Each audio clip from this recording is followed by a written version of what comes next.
Today we're going to start talking about special parallelograms and the properties that they have. So the first thing that we're going to talk about here is rhombuses, rectangles, and squares. A rhombus is a specific type of parallelogram that has four congruent sides. And a rectangle is a parallelogram with four right angles. And a square is a parallelogram with four congruent sides and four right angles. So a square is basically a rectangle and a rhombus put together. So those are just some definitions, and then there are some special properties that each of these have. So for rhombus, you can only classify it as a rhombus if all the sides are congruent, okay? And for a rectangle, you can only classify a quadrilateral as a rectangle if it has four right angles. And a square has to have both of those things. All four sides have to be congruent and all four angles have to be right angles and congruent. Okay, some special things about rhombuses is if it's a rhombus, then the diagonals are going to be perpendicular. So what connects the opposite vertices is going to be perpendicular. So this will be perpendicular always on a rhombus. And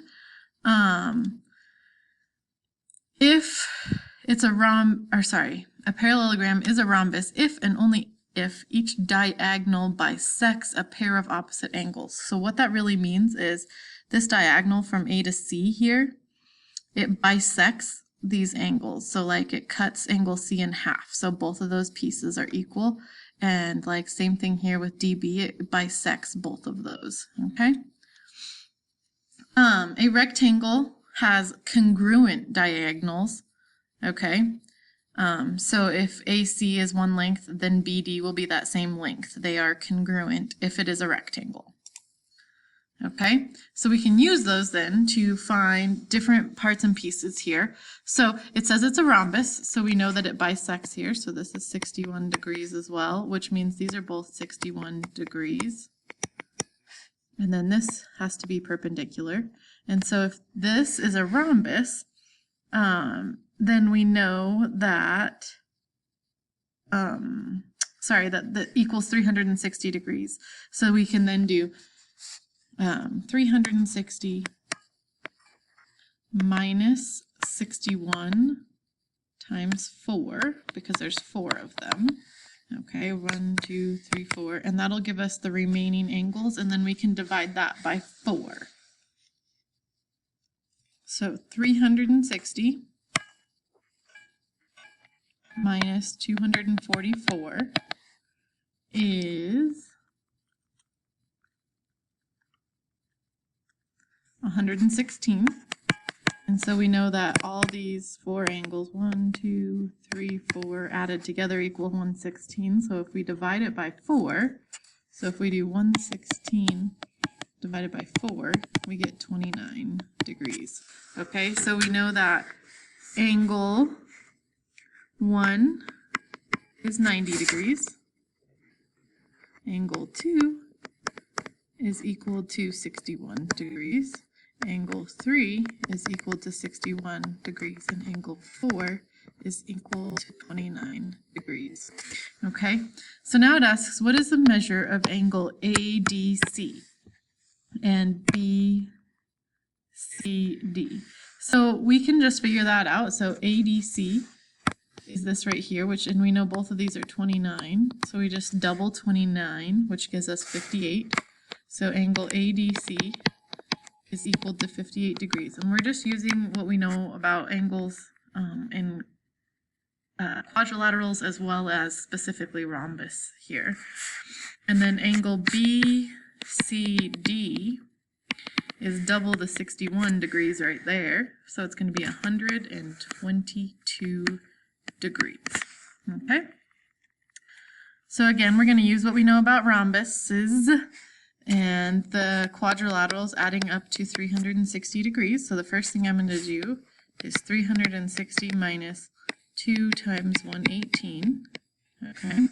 And so 2 times 118 is 236.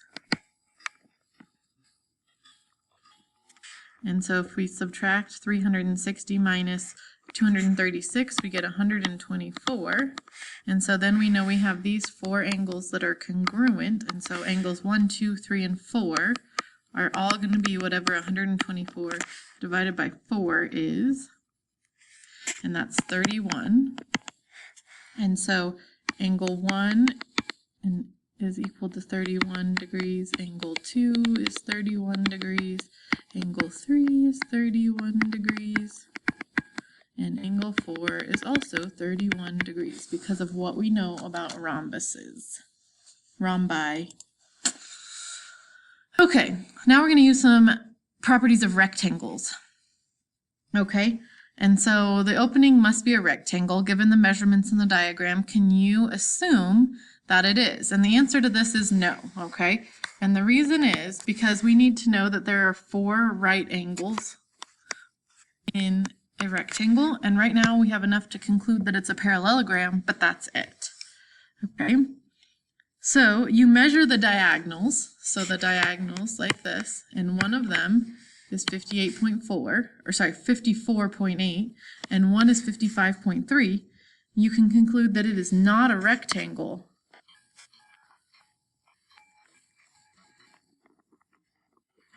because rectangles have congruent diagonals, okay? So those would have to be the same for it to be a rectangle, and that's just using those, the theorems that we talked about. All right. Now we can use this and say that this is a rectangle, and it says that QS, the diagonal here, is 5x minus 31, and RT, the other diagonal, is 2x plus 11. We know that in rectangles, the diagonals are equal, so we can set them equal to each other. Minus 31 equals 2x plus 11. So if we take away 2x from both sides and add 31, we get that 3x is equal to 42. Divide by 3, and we get that x is 14. Okay, but it asks what the lengths of the diagonals are, so I then need to take this 14 and plug it into either one of these. I'm just going to do 2 times 14 plus 11. I'm going to use this RT equation here. So then I get 28 plus 11, which gives us 39. So we know that QS is equal to 39, and RT is also equal to 39, which they should be equal because it is a rectangle. Okay, now we're going to talk about some special properties of trapezoids and kites. An isosceles trapezoid is just like an isosceles triangle in that it has 2 sides that are the exact same, and trapezoids are qualified when they have a pair of parallel sides, okay? So if it's an isosceles trapezoid, then these angles are the same, and so are these. Yeah, it's an isosceles trapezoid if these sides are congruent and these angles are the same, and it's an isosceles trapezoid if the diagonals are equal, okay, and the 2 sides are congruent. So you need one of these 3 things to be true to prove that it's an isosceles trapezoid, all right?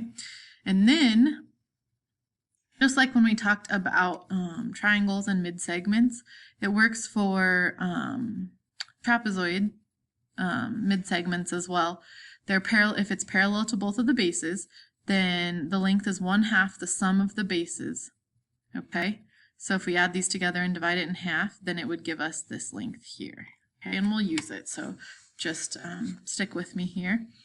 The kite diagonals theorem says that kites' diagonals are also perpendicular, just like a rhombus, except the 2 sets of congruent sides are next to each other. Okay? And if a quadrilateral is a kite, then it has exactly 1 pair of opposite angles that are congruent. So we know like C and A are equal, B and D are not. It has to be the 2 angles that are in between 2 different length sides. Okay, so we're going to use all of these. And it says that EFGH is a trapezoid, and it says if EG, so this diagonal, and FH are congruent, then is trapezoid EFGH isosceles. Okay, so the answer here would be yes, because the diagonals are congruent. Okay.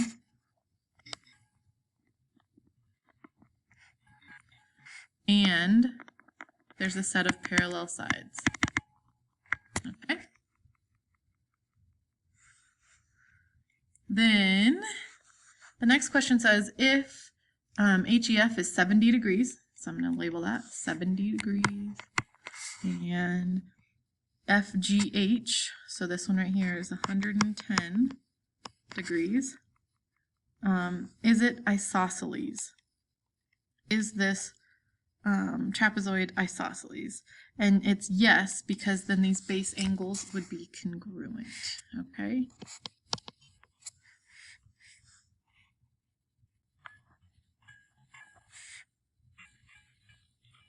And that has to do, the reason we can say that they're congruent is because these are parallel lines, okay? And so these, this transversal here and this transversal here and the diagonals, okay?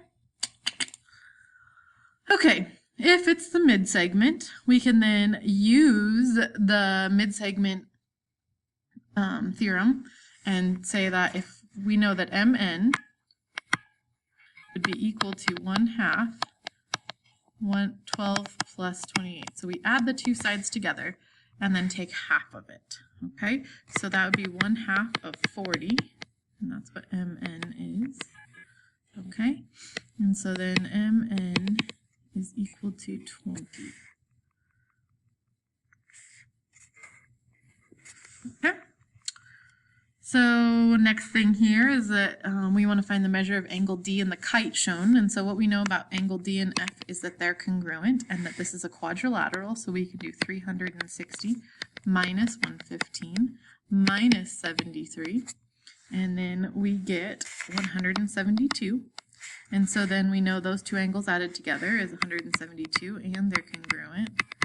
So that's going to give us 86 degrees for both F and B. So the measure of angle D is 86 degrees. Okay?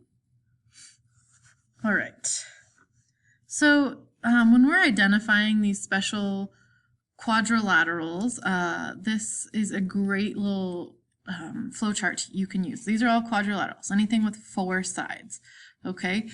Special types are parallelograms, trapezoids, and kites. Kites kind of live out here on their own. A trapezoid is pretty specific, but you can have an isosceles trapezoid, and that's when these two sides are equal. Okay.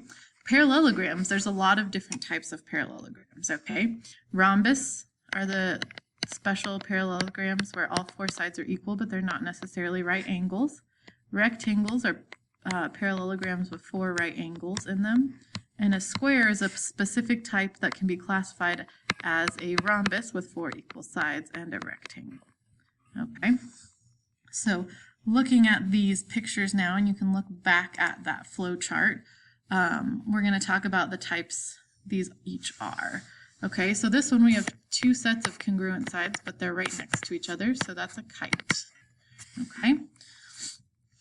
This one, we have a set of parallel lines, but the diagonals aren't equal, so this is a trapezoid. And then down here, we have a diagonal that's labeled, and we have one side that's 9, and then these 2 sides are the same, but there's not really anything about these other 2 sides or the diagonals, just one of them. So this is just the most specific we can get here is a quadrilateral. Okay. Last one here, we're shown that this bisects, both diagonals bisect each other at point E, so that is a parallelogram. Please let me know if you have any questions and look over those notes and then do your assignment for today.